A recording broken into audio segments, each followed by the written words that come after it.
as well? Sure.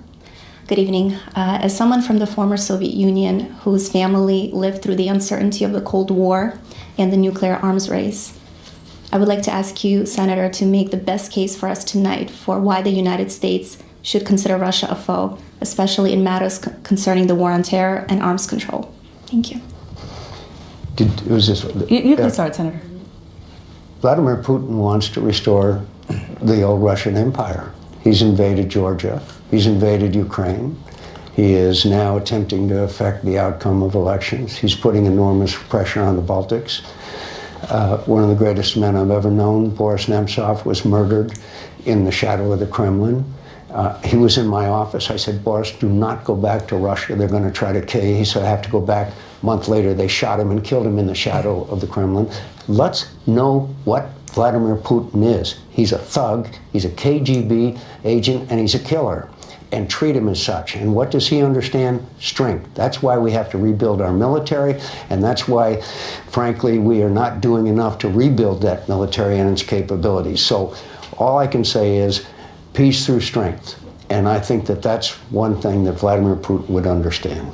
Here's the case to the American people. If you let Putin get away with this, then we're opening ourselves up for endless attacks by foreign entities. Let us make our own decisions about who we'd like to be president. Putin hates democracy. 2 critics have died from plutonium poisoning. I don't know how many of your friends have died from weapons-grade plutonium in their drink, but these people in Russia play really hard. The Duma is a joke.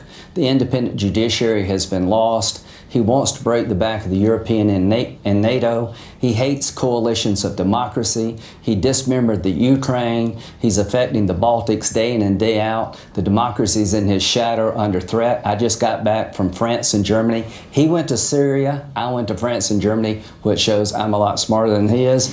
The French and the Germans are scared to death about the Russians playing into their elections. The Russians are openly helping right-wing parties in these countries who want to withdraw from NATO and the European Union. Vladimir Putin is not a friend to democracy. He is a crook. I don't know what you make as president of Russia, but he's estimated to be worth between $40 and $60 billion.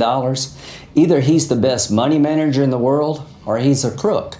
I think he's a crook, and I wish our president, who I want to help, would stand up to Putin and say that an attack on one party in America is an attack on all of us. Ronald Reagan